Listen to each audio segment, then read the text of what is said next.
Un saludo muy cordial, bienvenidos a esta entrevista para la revista Alternativa y 360. Hoy nos encontramos con el doctor Juan Pablo Rivera, él es el presidente del Grupo de la Zona Franca de Bogotá. Doctor Rivera, bienvenido, ¿cómo está? Muchas gracias, mi Felipe, muy contento de estar aquí con ustedes el día de hoy. Doctor Rivera, uno de los puntos que mayor atención ha atraído en esta reforma tributaria que presenta el gobierno de Gustavo Petro tiene que ver con el componente de las zonas francas. Mucho se ha dicho, ha quedado en el aire, pero ustedes son los que tienen en el día a día la experticia y el conocimiento de lo que es una zona franca en Colombia. ¿Qué impresiones iniciales les ha dejado esta reforma y lo que plantea? Bueno, lo primero, pues decirle que sí, digamos que hasta el domingo, pues todos eran anuncios y elucubraciones. Ya el día lunes, con el conocimiento del proyecto de ley que fue presentado en el Congreso de la República, empezamos a entender un poco cómo es, digamos, la orientación del gobierno o del nuevo gobierno hacia las zonas francas. Tenemos que hacer un poco de memoria y de historia, en el sentido de que las zonas francas a través de los años pues han venido atendiendo el llamado de la orientación que los gobiernos le han venido dando al instrumento. Este es un instrumento que ha sido fundamental en los últimos años para la atracción de inversión y la generación de empleo. Como sabemos, han sido cerca de casi 50 billones de pesos que se han atraído en inversión al país, y entre empleos directos e indirectos ya contabilizamos cerca de 300.000. Entonces, digamos que en ese sentido, cuando se dice que no hemos cumplido con la función que el gobierno nos ha dado, pues creo que esto es una clara demostración.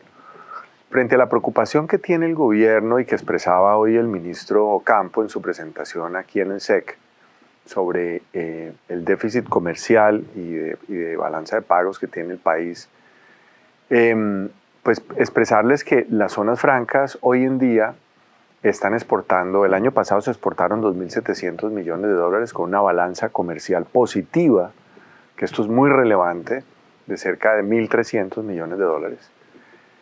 Y esperamos para este año poder llegar a cerca de unos 3.000 millones de dólares. Entonces, realmente no es que las zonas francas no exporten, por el contrario, se están haciendo exportaciones y muy importantes para el país, que representan cerca del 7% de las exportaciones totales a la fecha. Entonces, creo que lo que tenemos que, de acuerdo a la propuesta que está haciendo el gobierno, es poder determinar cómo hacer para que las empresas que están ya exportando puedan exportar más, y las que no lo están haciendo, pues buscar mecanismos a través de ese plan de internacionalización que se ha planteado para ver cómo se les ayuda para que puedan exportar.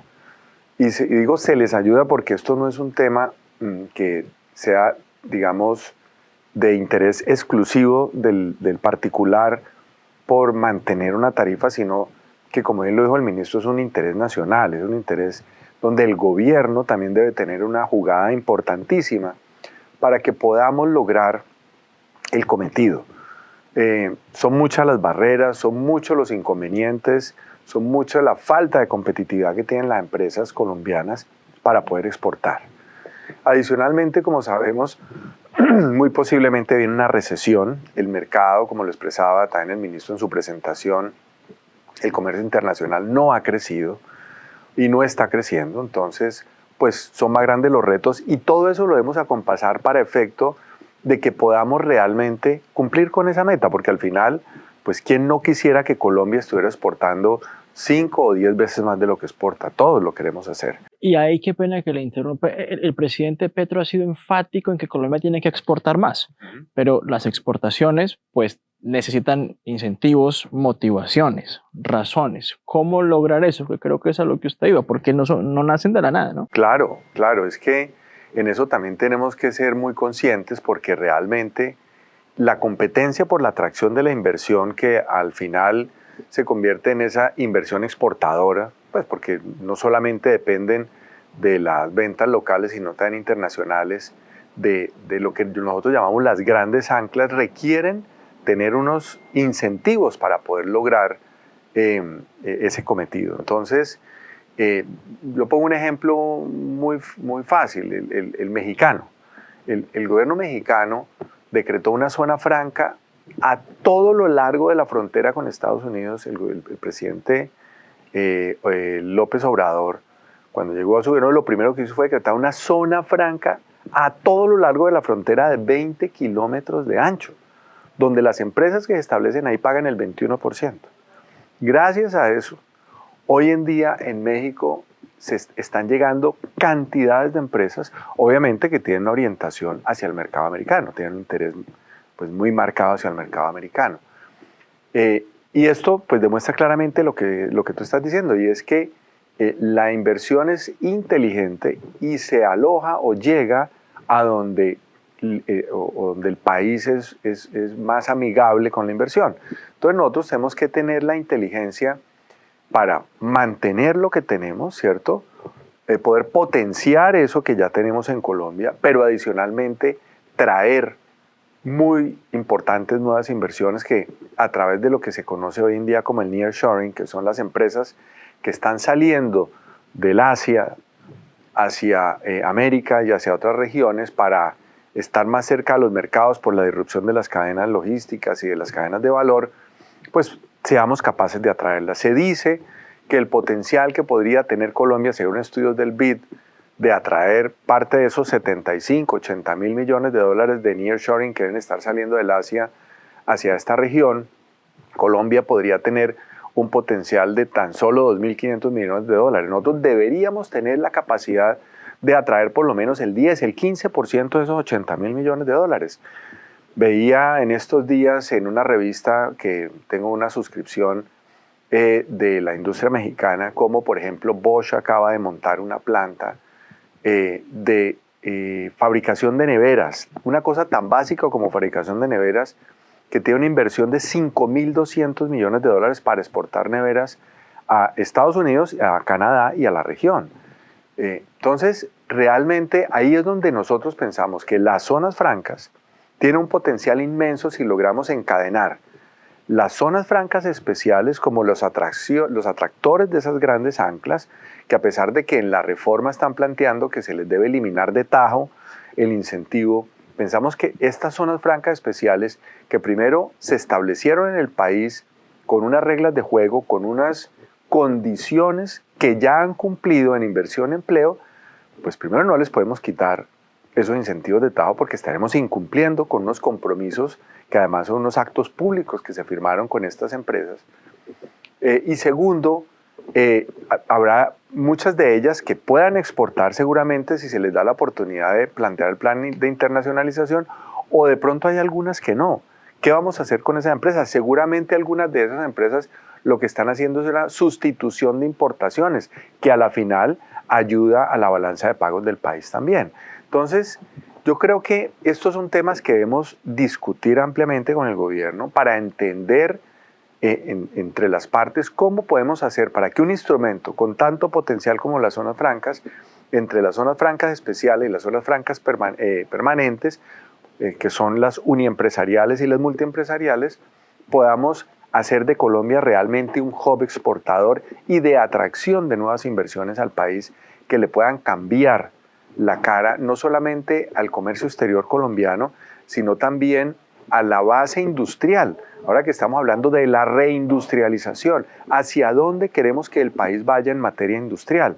Yo creo que en eso tenemos que seguir ejemplos de éxito como lo ha hecho República Dominicana, como lo ha hecho Costa Rica, como lo ha hecho el mismo México, donde tienen sectores muy orientados como son los dispositivos médicos, como es la aeronáutica, la aeroespacial, el clúster automotriz. O sea, si nosotros tenemos esa capacidad y nos ponemos todos de la mano a trabajar en eso, estoy seguro que lo vamos a lograr, pero no ni con decretos ni con leyes, porque las exportaciones no se dan de esa forma, se da con trabajo y con un trabajo estratégico e inteligente. Doctor Rivera, la última pregunta quisiera enfocarla en ustedes qué van a hacer para cambiarle la mentalidad al ministro Campo, al presidente Petro y decirle, nos va mejor por acá que de pronto dinamitando un proceso que lleva tantos años. Bueno, creo que lo he expresado a través de esta charla que hemos tenido, André Felipe. Yo creo que realmente las cifras están sobre la mesa. El ministro es una persona que pues seguramente tiene claro pues todo lo que se ha hecho en materia de zonas francas, y tenemos que ver cómo construimos sobre lo construido, porque yo creo que ese es el gran potencial que tenemos. Ahí hay cerca de 1000 empresas, ¿cierto? De diferentes sectores, de la logística, de la salud, puertos, industria, etcétera, ¿sí? Metalmecánica, plásticos, de todos los sectores, donde hay un gran potencial, ¿cierto? Tanto en zonas francas permanentes como en zonas francas permanentes especiales, que si logramos desarrollar un muy buen plan de internacionalización, un muy buen plan de encadenamiento y de atracción de nuevas inversiones, de anclas exportadoras, creo que lo podemos lograr. Te doy un ejemplo, Marruecos. Este es un ejemplo que también doy con mucha frecuencia. En Marruecos hace 15 años exportaban camellos y arena del Sahara, que aquí nos llega de vez en cuando la arena del Sahara por efecto de los vientos alisios y demás. Hace 10 o 12 años más o menos, el rey de Marruecos tomó la determinación de desarrollar un hub automotriz en Fez, digamos, en la parte norte de Marruecos, pues, que está frente a España, y fue personalmente y trajo a la Renault para que montara una planta de fabricación de vehículos que hoy en día fabrica un vehículo cada 40 segundos y que lo exportan a toda Europa. Con esa planta que llegó allí se montaron unos centros de capacitación para tener las personas adecuadas para el desarrollo del trabajo en la planta. Le entregó el terreno gratuito a la planta, 300 hectáreas, le dio las condiciones de zona franca, 0 impuesto de renta, no sé, por 15, 20 años, ¿cierto? Para que desarrollara su negocio. Y detrás de la planta de Renault llegaron muchas otras empresas que se ubicaron en zonas francas permanentes, ¿cierto? Y que están encadenadas con la planta de la Renault. Y esto logró que, en vez de seguir exportando camellos, pudieran exportar vehículos con un encadenamiento de algo de industria nacional y de atracción de nuevas inversiones para el desarrollo de este clúster. Entonces, realmente, esas experiencias son las que tenemos que ver y que tenemos que entender para ver hacia dónde queremos que nuestras exportaciones vayan. Si nosotros no logramos que lleguen esas anclas, no vamos a lograr dar el brinco, sino que vamos a seguir creciendo de a poquitos. Ese 20% que dice el ministro que quiere que tengamos en las exportaciones va a ser muy complejo, y menos sin las exportaciones minoenergéticas. Entonces, realmente creo que lo que tenemos es trabajo. La zona franca, estamos listas a trabajar con el gobierno para lograrlo, ¿cierto? Pero tiene que ser un proceso, digámoslo así, de respeto por lo construido, ¿cierto? Y de entender lo que se ha hecho para poder seguir adelante y seguirle contribuyendo al país con las más de 3.000 millones de dólares de exportaciones, los 300.000 empleos, las más de 1.000 empresas, las inversiones que se han hecho, que son cerca de 50 billones de pesos. Entonces, realmente creo que está todo para que lo logremos. Tenemos es que tener pues, la disposición de parte y parte para sentarnos a trabajar. Muy amable, doctor Rivera, por la entrevista para la revista Alternativa y para 360. Muchas gracias. Con el mayor gusto, un placer.